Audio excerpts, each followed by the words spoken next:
Thank you. If I was actually going to present everything I know about cyber attacks, this would be a very short talk. So I'm going to tell you a bunch of stuff I don't know also. George has to take some responsibility for this talk. These are topics that he and I have been discussing for a lot of years now, at least a few. I'm really pleased to be here. I think this is the third time I've done this. And in the past two talks that I've given here, we've talked about things that were fairly complete work, where there were papers and things. This is work that is fairly new to me and at a much less established stage. So input is really useful. And so let me tell you a little bit about what I'm going to talk about and kind of why or how I think about what I'm doing. I'm thinking about internet attacks as an economic phenomenon. And I think that one of the things that's been kind of interesting, if you've followed the internet from the beginning, as someone as old as I has had an opportunity to do, malware and whatever you want to call cybercrime seems to have evolved along with the internet, from hobbyists and people just tinkering to people who attack things for money or for political gain. What certainly we seem to have seen lately, at least if you just scan the news, is more what you might call warfare and economic crime than what I grew up with when I was in college, which was largely malicious mischief. And the interesting thing at this, when you think about that evolution, and I think that last point here is what drives the talk today. When economics becomes part of why people attack things, it's possible to better understand your attacker because they have incentives that you can predict. So the idea here is economic incentives can be understood. Crazies are hard to predict. So that's very much the spirit of this. What I've been thinking about here is to think about how can we understand the incentives that attackers have. More importantly, to try to use a little mathematics to think about how these incentives might work. I want to give a little plug for why we do mathematics in economics. It's pretty much the same reason you do mathematics in engineering, which is the ability to manipulate systems without having to build them physically. Economists have the same problem. They'd like to understand how a set of incentives would play out in a marketplace or how they might change the way people behave. It's hard to do this in real life. It's easy to do this with equations. The disclaimer, of course, is mathematics tends to be a very narrow, sharp tool, which means you have to make a lot of heavy assumptions, and that's where most of the arguments come up. So let's think, so this is my basic assumption, is that our attackers are economic actors. They want to accomplish whatever they want to do, they don't want to get caught, and they want to use resources efficiently. Now, I'm not going to talk about every kind of possible attack. I want to talk about the attacks that I think have at least captured the press's imagination, which are these massive distributed denial of service attacks, things like Stuxnet. Why am I interested in those? One, who can't like headlines like this? The computer zombie apocalypse, come on. Second, these are the attacks that at least occasionally reach into the real world. These are the things that make us worried about our electrical grid, that make us worry about the control of our nuclear power plants, that make us worried about a lot of physical things. And if you think about the so-called Internet of Things, this could get a lot worse, which is really here. So there's a worrisome potential there. There is an issue of, are these really dangerous attacks? Are these things that we should really worry about? And part of doing the math is to try to figure out what's the size of the danger and what are the vulnerabilities. So here's my cartoonish view of what happens in a botnet type attack. And I'm going to make a very, very simple skeletal view of what goes on in a sort of a mass attack. One, somebody finds an exploit, builds it into a virus, starts infecting hosts. The exploit goes, the virus goes from host to host, creating no symptoms, or very few symptoms. The virus has some method of propagating. We've seen a bunch of examples from USB sticks to email. The virus carries some sort of payload program. Each infected computer is at least partially controlled by an attacker, and this is going to be kind of important. When at some point a trigger signal is issued, the payload program executes, and the virus could be used, the payload could be used for lots of things. I'm going to concentrate on DDoS or other kinds of physical attacks. Now I know this isn't, so this is what I'm going to concentrate on. So disclaimers in advance. I know this isn't a fully detailed model of what actually goes on, right? The infection part, the networks of bots can work largely independently of attacks. Bots can be reused. We know that people are not completely careful, that old viruses that after an attack, old viruses can be used. But I want you to think about just one cycle of attack, from virus to payload to attack, and then to payoff for the attacker. We can worry about how we might change these models to think about other modes of attack once we have a grasp of the easiest one. So I'm thinking two phases. Propagation phase and attack phase. I'm going to assume that in the early phase, the virus is pretty hard to detect because it's not doing any damage to the end user, or it's using very, very little resources. I'm going to assume that after the attack, everybody knows who attacked and everybody was scrupulous about their antivirus software. We know that's not true, right? Okay. And then the attacker has to start from scratch again. Very simplified view of what an attack looks like. And we're assuming here, and I think that the one weakness right off the bat is we're assuming that somehow the virus and the payload are co-specialized so that it's a use once kind of thing, and we know that's not necessarily how it has to be. So, in this very simple model, the attacker has a decision when to initiate the attack, and the interesting tension for me is a relationship between the number of compromised hosts and when to attack. If you attack too early, you don't have enough compromised hosts. If you attack too late, you'll be discovered, blacklisted, countermeasures can be taken, and I'm going to make the unrealistic assumption that if you are discovered before you attack, while you are infecting, that no attack takes place, that countermeasures are perfect and instantaneous. Again, this is a vastly simplified assumption, but nothing we can't deal with if the basic gist of the model makes some sense. The defender's decision is a little bit more passive. Since you can't see the virus coming before there's been an attack, you can apply resources to detecting the untriggered virus. You could try to reduce the infection rate. There's been a bunch of literature on things like compartmentalizing the network. You could try immunizing key high-degree nodes in your network. You could also try to reduce the number of hosts that will attack once triggered. That would be things like outbound firewalls. Use better rules for outbound firewalls. And there's my big assumption.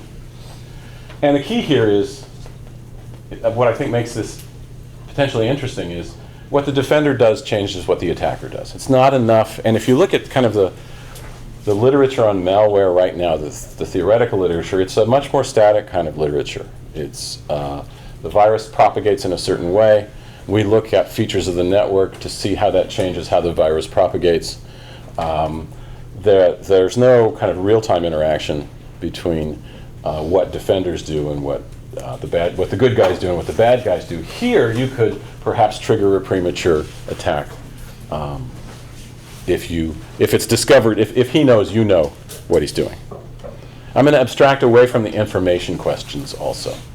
We know that one of the problems of controlling a large attack is the attacker doesn't really know how many of his bots will respond. The defender doesn't know this either. In fact, neither one actually knows exactly how many have been infected. They get some statistical information from pings back from computers that have been compromised, but it's far from perfect. So there's a guessing game going on between attacker and defender about how large the population of potential hosts is. Some differences from the standard epidemic models. Big one here is damage occurs only when the trigger signal is issued. In most models that I've read of malware and the proliferation of malware, the damage and infection happen at the same time. They get your information, they turn your computer into a spam bot. All of these things, the benefit to the attacker happens more or less upon infection. Whereas here, and the damage to the end user. Here it isn't until a bit later. Detection is very weak before the trigger signal. Harm does not fall directly on the infected hosts. If the DDoS attack happens while your computer is idle and ends before you use it again, you may never know you were involved unless you get a message from your firewall saying, hey, your computer did funky stuff while you were out. And I'm assuming that the bad guy is evil, not crazy. He makes calculations. Here's some relevant literature, because you can't have a talk without relevant literature. And this is like a tiny, tiny, tiny piece. There's thousands of papers out there on this topic, and interesting papers. So I'm going to start with the world's simplest model here. This is an example of something that I think anybody who does analysis is familiar with. You write down your first model, try it out, throw it away, then write down the real model. Well, so this is the throwaway model. This is the first stage. And let's think about, so I let X be the number of hosts that are infected at any time. We're going to assume that the rate of change of X depends on, so X is the percentage of infected hosts. 1 minus X would be the percentage of uninfected hosts. This shows you the dynamics. To solve this, you get the usual kind of S-shaped curve for X as a function of time. We'll let M be the maximum number of infectable hosts. And if the attack is triggered at time t, the size of the attack is mx. I actually left a parameter out of that. It should be it should be proportional to mx. This is a standard epidemic model. If you look in most of the literature on epidemics, this is the simplest one. It's called SIR, stands for susceptible, infected, removed. And it's used from everything from computer viruses to smallpox. The idea simply being that the rate of increase in the population is proportional to the number of infected times the number of non-infected. The more infected you have, the more machines you have out there delivering the virus. But if there aren't very many uninfected machines left, there won't be many new infections, and vice versa. So maximum rate of change happens around 50-50. Clear so far? So this is the underlying dynamics. Now the controller has to figure out when to attack. So this is the picture. One of the things that the way this model works is the midpoint pretty much stays the same. The alpha controls the slope here. And the other good thing about this model, since it is similar to a large part of the extant literature on viruses, other people's models will work qualitatively, we hope qualitatively similarly in the same setting. Okay. A twist over the usual epidemic model. The larger the number of infected hosts, the higher the rate of detection. So we're going to assume that your virus could be detected, the attacker's virus could be detected accidentally. It's a small rate, but if there are enough hosts that are infected, the probability goes up. This would be what? How would this happen in something approximating real life? Well, there could be ultra-paranoid people running things like tripwire, or with very strong outbound firewalls, or could be groups of people in academic institutions actively interested in viruses who are actually looking for them. Low rate, but if you have enough infected hosts, this could be a problem. We're just going to assume that the conditional probability of detection goes up with the number of hosts, which is percentage of hosts times m, which is the population size, and then there's some rate, lambda. And so lambda here would be the detection rate.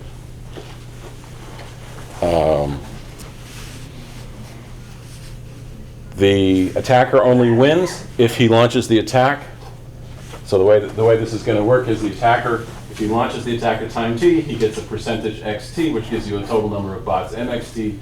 Lower that by a proportion gamma because some of them don't respond. He has some payoff function, and it has to be it's just an indicator function, which is 1 if he hasn't been discovered yet, and 0 if he has been discovered, and he's got some cost. And we're not going to work with the cost too much today. So his expected return is this function down here. I still have to fill in what his reward function ought to be. And of course, now you do calculus, right? All pretty straightforward. Got it? Good. So I'm going to make some assumptions. It makes a certain amount of sense. You know, I know I fling the word assumption around a lot here, but each of these assumptions gets embodied in actual mathematics. So if you don't like it, I can change the math and we can solve something else. Okay, maybe not in real time, but potentially. So these are tentative assumptions at this point. I think it makes sense to assume that the attacker's gain from an attack is somehow concave in the number of bots that, in fact, probably ought to be S-shaped, right? It should be, if you don't have enough infected computers, you get nothing, because there just weren't enough to mount a denial of service attack that anybody would know. Then it goes up pretty quickly as you get to some sort of sweet spot in number of attacking computers, and then it levels off. Because eventually the attacking computers will congest out, right? They'll create congestion, and an extra computer attacking won't make any difference. So I'm going to just start with concave. I actually use log concave, which is a little weaker, simply because that was all I needed. I just need that this thing here is non-increasing. And so you can use that to simplify our first order condition. And what I'm interested in here is T star, which is the time of the attack. If I know the time of the attack, find the optimal time to launch the attack, that'll give me the size of the attack at the optimum time to launch the attack. And that'll tell me something about the damage done. And what I'd like to know is, how does that damage vary with things that we might control? Infection rate, propagation rate, for the most part. Infection rate, propagation rate, and what I'm calling efficiency, which is this gamma function here, which is the fraction of botted computers that will actually attack. If we could manipulate those three things, and I think it's not too hard to think of ways practically that we could manipulate things like the infection rate. We could create stronger firewalls between subnetworks. We could create better built-in firewalls in operating systems. That would potentially slow the propagation. We could reduce the degree of each node in the network, have people not talking to as many different people as they do now, if it was a serious problem. You can also think about ways to change the detection rate, which that's easier. Honeypot type setups where you create a dummy computer that just absorbs viruses and analyzes them continuously. Creating better security within our operating systems. Right now, it's pretty hard to detect a virus that no one has ever seen before because of the way the average piece of virus software identifies attacks. And then finally, efficiency. If we could somehow either intercept the trigger signal or just create it so that certain kinds of outbound traffic are forbidden for normal host computers, we might be able to drastically reduce this gamma and make the attacks less damaging. Okay, so a little bit of undergraduate math, and you get to a first order condition, which tells you the attack size and how it varies with the parameters. Now, I think more interesting than this, so what can you do with this? One, I started with a power law, which was basically, I'm going to assume, here it is. Yeah, I was going to assume the payoff is something like this. I'm doing that so that my first order conditions give me just one solution. So I can talk about the optimal attack time. It's not obvious if we had other assumptions about the shape of the return function that we would still get the unique optima, and that raises an interesting question of what happens if there's two possible optimal attack times, a small one and a larger one and a smaller one. I don't know. I haven't looked at that case in detail. So let's draw some pictures. Pictures are fun. What I did was to take let's assume, just to instantiate this in some way, that the benefit to the attacker grows something like square root of the size of the attack. So it's a concave increasing function. Derivative is getting smaller and smaller, so that the marginal benefit of an additional botted computer is declining with time. And let's just see, what I'm interested in is what happens to the attacker's expected return as a function, as we change some of the input parameters. So what I did was, and again, one of the things that's difficult in a model with this many parameters is figuring out the right scale for things. What is the practical rate at which we would detect a new virus? What is the right value for the percentage of infected computers that would actually attack after receiving a signal? What is the contagion rate, which would be the alpha here? Even things like, what's the size of the population? It depends on what you're infecting. If it's PCs, if it's hosts sitting on people's desktops, that's one thing.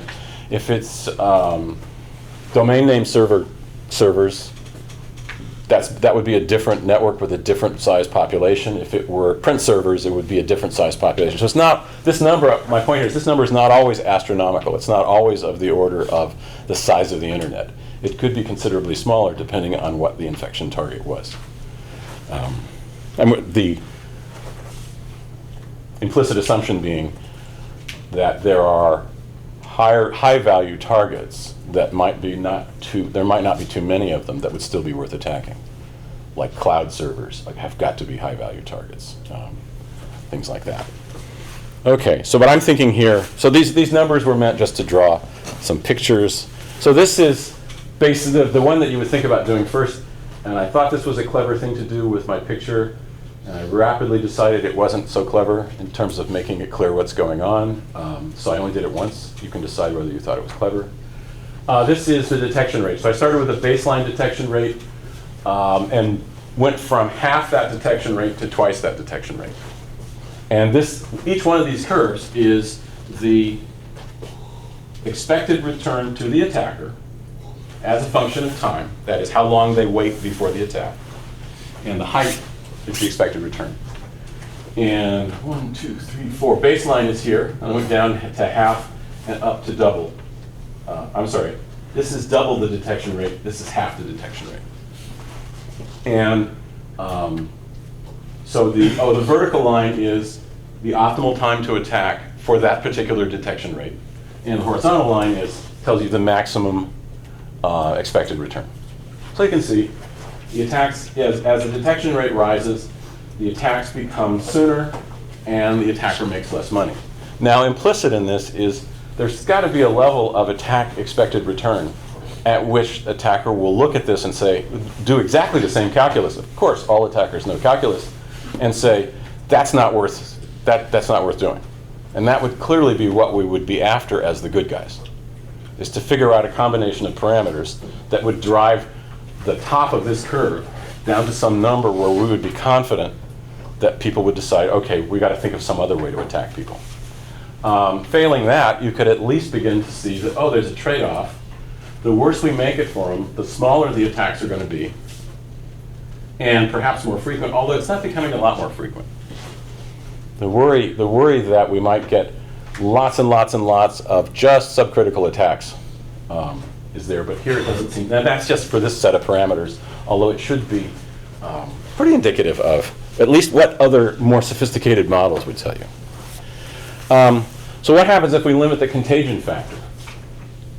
Again, the curves are dropping as we become less contagious. One of these curves actually looks like it would drive the attacker's optimal time practically to 0. And this is simply saying it's too likely that he's going to get caught. And you'll notice,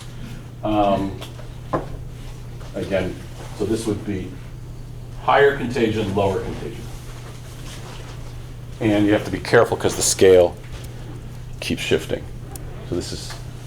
So the worst one here that makes sense for this model is down around 7, and here it's down around Now, be very careful in comparing these graphs. They're here mostly for qualitative purposes. They may demonstrate nothing other than that MATLAB is a dangerous toy in the hands of a business school professor. But it's mostly meant to say, okay, what's it look like? How does the time of the attack shift with the magnitude of the benefit to the attacker? What I haven't said is, what's the cost to society of changing the infection rate versus changing the detection rate? That's the key part of this that's missing.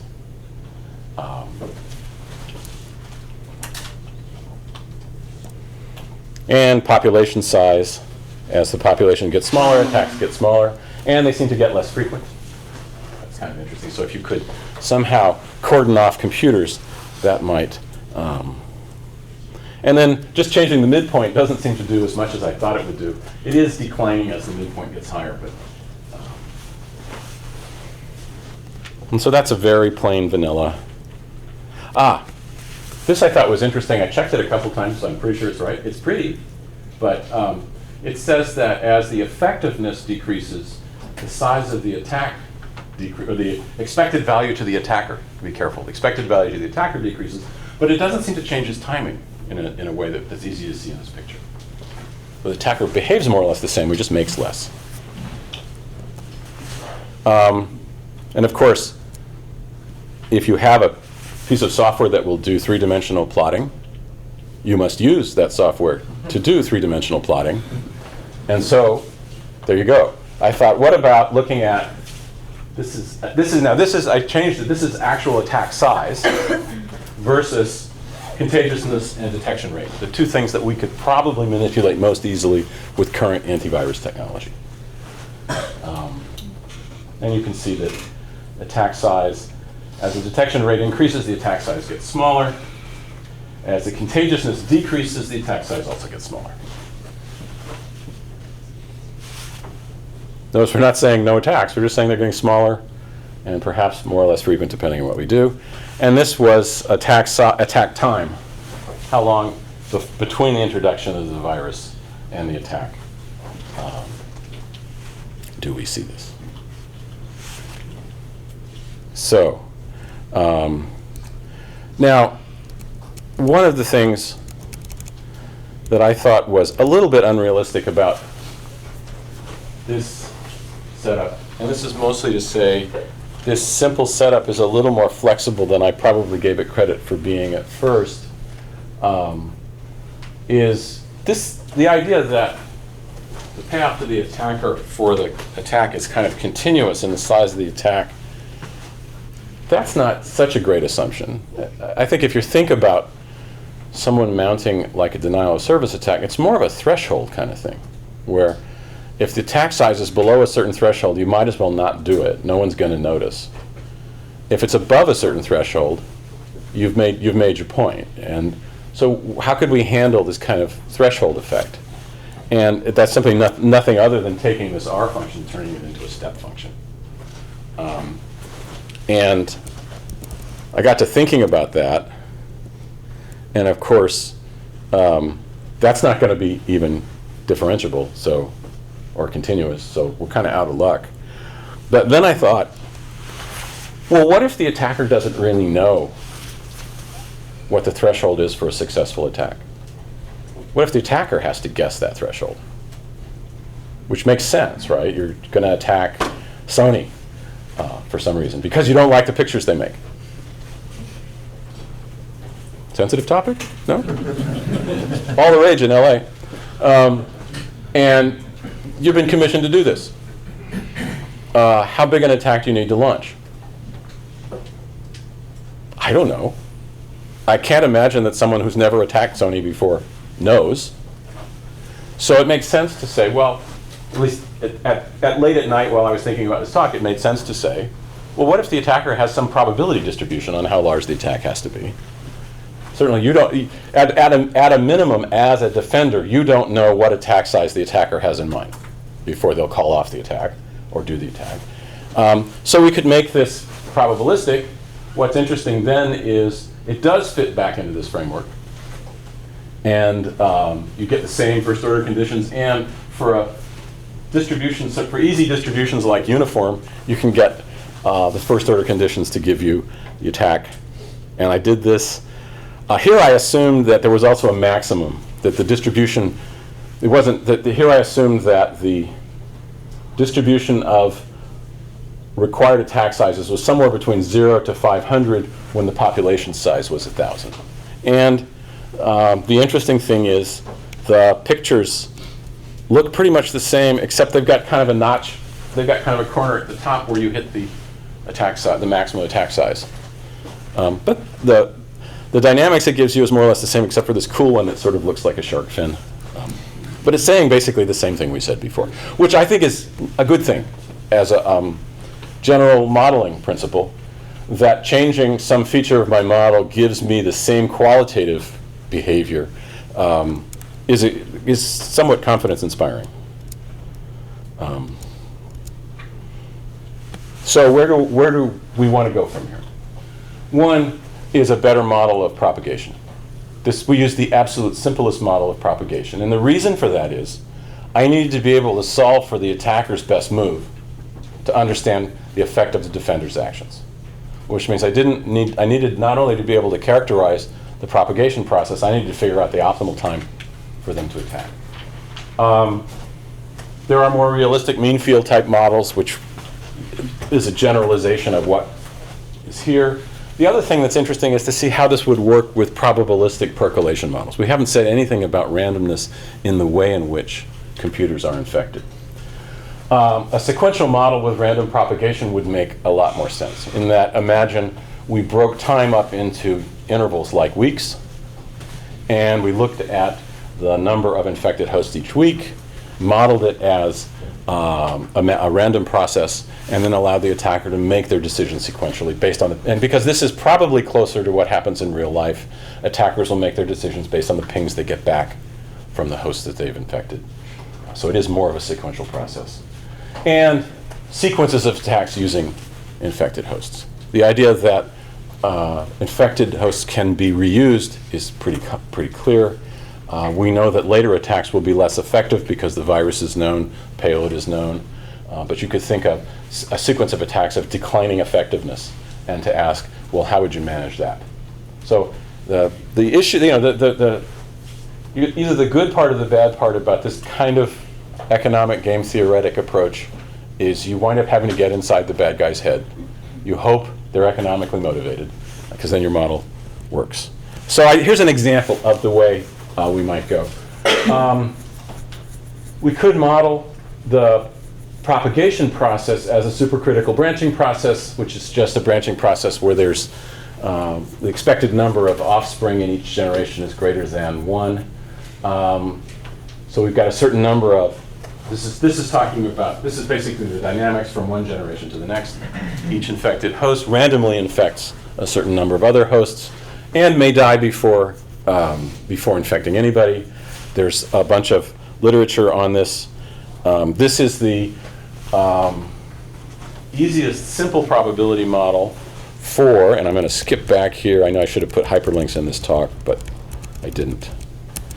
If you're thinking about propagation in this region, that's where the branching process model works. And if you think about mass attacks on the internet, typically they're done with infecting only a very, very small proportion of all hosts on the network. And so it makes sense to model the dynamics of an attack as taking place pretty far down on the propagation curve or the infection curve. So let's go back to this, and the expected damage, we can think of it as a binomial, which is a binomial on the number of infected hosts with some probability. That would generalize the gamma that I used a minute ago. You could write out a dynamic program, which is kind of interesting because the state of this dynamic programming is evolving according to a branching process. We could hope to solve that. In some simple settings, you can show that the optimal rule for the attacker is a myopic one. Attack the first week, in which waiting exactly one more week and attacking pays you less than attacking now. Now, it turns out it's obvious, but not completely trivial to establish. And so that's one direction to go with this work. So let me go back to extensions. So this is kind of, I'm at 12:35. I thought we'd leave some time for question and answer. This is about where I am, about thinking about how to make this more realistic, how to make it fit better with what we know about these attacks. So I'll stop here and take questions. Or not, as the case may be. I'll also take irrelevant comments and deal with them as best I can. Yeah? I was just wondering, like, if you had a wide pool of sample data, or like, was that easy for you to find to get all that information and sort of come up with your data? No. I got these things. You're thinking like these choices. Well, just like the rate of infection, or who's reporting like infections and stuff like that, sort of used as like your. There's a tremendous amount of imperfect information, right? Because all of these reports that we get are sample reports. So what you have to do is somehow extrapolate from those sample reports to guesses about these things. The answer here is I believe that all of these things could be measured. I just went with what would look good on the screen today. Because I'm more interested in, for example, does the attack time go up or down with the expected value to the attacker? That kind of thing. That very, very qualitative stuff now. However, that doesn't mean you shouldn't think about that stuff in developing your model. So yes, there's a lot of work to be done in thinking about how each one of these critical parameters should work. I believe it's in principle doable. It's a matter of enough time and energy to do it. Yes? Is it normal to wait 10 weeks for like an attack to happen? Because that's a couple of months at that point. So what is a normal attack time? I don't know. Do we know? I don't know. So one of the problems is, I think it's a cool problem, we don't know how long, we don't usually know about an attack, a brand new attack. If you were to follow this model very literally, brand new virus, brand new exploit, brand new payload, the chances are we wouldn't know about it till it happened. We'd have to arrest somebody and interrogate them, right? We probably could go back to, what's the best documented example? Something like Stuxnet. We could probably ex post figure out when it started, and I bet the time period was considerably shorter. I mean, if you just follow the sort of written commentary on it. But I agree. There's the issue of scaling all of these things, figuring out what reasonable values are. A lot of empirical work to do.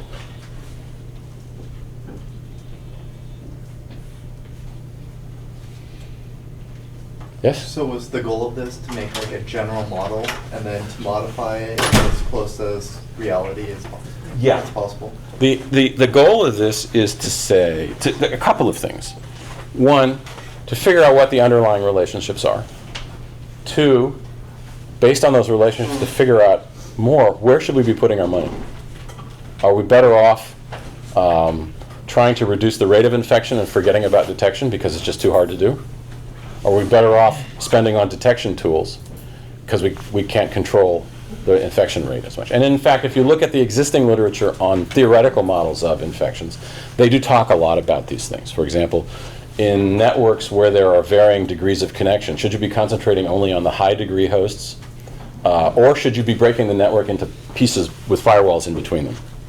So one goal of this research is to make the model as accurate as possible, and then to use it to answer those kinds of structural questions. I was going to say one other thing about that. Yeah, but it left my mind. It'll probably come back next week sometime. The questions are free, at least for the next 6 minutes. I'm interested in how you plan to model crazy. Crazy, that's very hard to model. And as we have learned, as our State Department is learning very rapidly, crazy is very hard to model. Actually, there's a sense in which it's not so much that it's hard to model crazy, it's hard to do much about crazy, right? All you try to do is contain it. Your actions are fairly static. And crazy doesn't change with what you do, which makes it kind of easy to deal with. I wouldn't use the word crazy, but the U.S. international position on a lot of political issues is random. Not crazy necessarily, but random. Kind of reactive and random. Okay, but if it's parametrically random, that's good. We can predict that. All we need is to estimate the parameters. It becomes another empirical problem. I don't think that attacks that are motivated for political or warfare reasons are fundamentally different from economic attacks. Your attacker still wants to be efficient, still doesn't want to get caught. Perhaps even the cost of getting caught is higher in that case because you're doing something you don't want the Wall Street Journal to write about. So I would put politically and warfare motivated attacks in the same bucket as the economic attacks. There's still rational actors at work who don't want to waste resources. And that makes them in some sense understandable. Now would you put the recent resurgence of ransomware attacks where the Definitely economic. Yeah, but the attackers they are exhibiting behavior that is not very greedy. Okay, not very greedy, or they just haven't taken enough economics. Well, when they say we are going to I know. decrypt your hard drive, And they've taken out an entire cloud server and they give it back to you for $400. What's wrong with that? I mean, there's, yeah. it makes it irresistible for the victim to not to pay the $400. Okay, but I can build you an economic model where that makes sense. It goes something like this. What if the cost of infection is trivially low? And what you really don't want these guys, what you really don't want your victims to do is ring up the NSA and say, we have a problem here. Or not the NSA. You don't want Kaspersky's attention. You don't want Symantec's attention. So you make the cost of paying the bribe small, so that you don't attract the big guns who might actually try to figure out who you are, where you are, and how you did this. And you go for proliferation. There's potentially two strategies there. What's to say you should price the ransom at the marginal, at the value of the data from the attacker's perspective? If no one ever brings a lot of analysis to bear on your attack, you'd have to work out the math to see whether it made sense. I'm just saying there's another side to this. And that, by the way, is kind of what the math is here for. But there's a question about where does this model go? It's basically to take the kind of verbal model that you might make. Hey, we could do this, we could do that, they might do this. Does that behavior make sense? And begin to make the relationships precise enough so that you can say, okay, but that only happens if he believes something fairly explicit about the size of this parameter or that parameter. So that's really kind of the role of the analysis. It's really to take the English and make it a little bit more precise. Yes? You brought up the Sony incident. Wasn't that largely about hacking an email database and stuff? That was people hacking. How do you model that? Are you thinking about other ways? I mean, in some ways, it's still a economic versus argument about whether or not you're going to defend against that. And that was hacking people for the most part, right? Yeah. Dumpster diving, the usual, the things that have been going on since before there were computers, actually. No, my interest here is on the specific kind of attack because I see this vulnerability of this waiting time, infection time. That it's the indirectness of the attacker's actions that makes it interesting to me, I think. So it's definitely not a model for everything. Other questions? We have a minute left. Price is going up after a minute. Yes. Normally you have to speak. Other question? Yeah, so some methods of spread for viruses are a lot more of a gamble for the attacker, like an email where you don't know whether or not they're going to open it. Does this apply to that, or is it just worms, which are more? I would factor that into my contagion rate parameter. And I think there's actually another side to that. It's one, it might not be as reliable, but there's also different methods of contagion that will lead to different probabilities of being detected. So an email virus might be detected accidentally more readily than, say, something connected to your USB subsystem, an exploit in your USB subsystem. So yeah, I would think of that as factored in the contagion rate. And it would be interesting to ask, how sensitive is the end result to that versus some other choice that we tackle right now? So this kind of supports the notion that it's not always so good to release the payload immediately once the virus is on the computer, but to wait until you have a large. Yes. Okay. And then the question is, how long to wait? And waiting's a gamble in itself. That's the core gamble here. Waiting increases the attack size, but it's a gamble. Waiting is a gamble. There's a set of very old, to leave you with this, a set of very, very old game theory models, if you're interested in them, that have to do with duels. And so basically you've got two guys, they've got a gun. Each one guy has one bullet, but their aim isn't perfect, and they're walking toward each other. And the choice is, when do I shoot? Obviously, if I shoot first and I hit, I win. But if I shoot from far away, I might miss, and then I'm dead. Well, there's an element of that in this game. The attacker's sort of playing chicken with the defender. The longer he waits, the more likely it is that he'll be discovered, in which case it's all over for him. So there's a sort of old history to this general kind of model, which is fun. Anyway, I'll leave you with that wonderful visual. Thank you. Thank you.